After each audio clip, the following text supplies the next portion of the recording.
নতুন এটি মিনি ব্লগলৈ আপোনালোকক পুনৰ এবাৰ স্বাগতম জনাইছোঁ।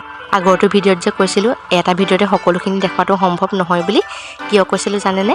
কাৰণ আমি ঘৰ পোৱাগৈ নাই নহয়। আমি আছোঁ মৰাণ নেমুপথাৰ গাঁৱত। সকলোতকৈ ইণ্টাৰেষ্টিং কথাটো হ'ল মোৰ পেহীহঁতৰ ঘৰ মোৰ মামাহঁতৰ ঘৰৰ পৰা 10 মিনিটৰ বাট। মৰাণ আহিলে 3 ঘৰ ফুৰিব লাগে। আৰু ৰাতিপুৱাই শুই উঠি বেটিক স্কুলত থ'বলৈ আহিলোঁ। তাই কিন্তু স্কুললৈ আহিবলৈ একেবাৰে মন নাই, কাৰণ সিহঁতৰ ঘৰত আমি আছোঁহি যে। আৰু এয়া হৈছে মোৰ পেহীহঁতৰ ঘৰ। চোতালৰ অৱস্থা দেখিছে?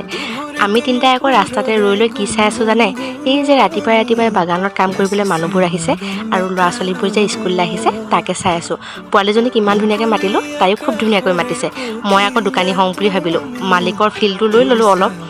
তাৰ পৰা ভিতৰত আহি দেখোঁ পেহীয়ে মাংস বনোৱাত ব্যস্ত। আমি যে সোনকালে ঘৰলৈ উভতিব লাগিব। তাৰ পৰা ভাত পানী খাই আমিও উভতিলোঁ। শিৱসাগৰ পাওঁ হ'লেই। আৰু আজিৰ মিনি ব্লগটো মোৰ ইমানেই। লগ পাম এটি নতুন ভিডিঅ'ৰ সৈতে। আজিলৈ বাই বাই।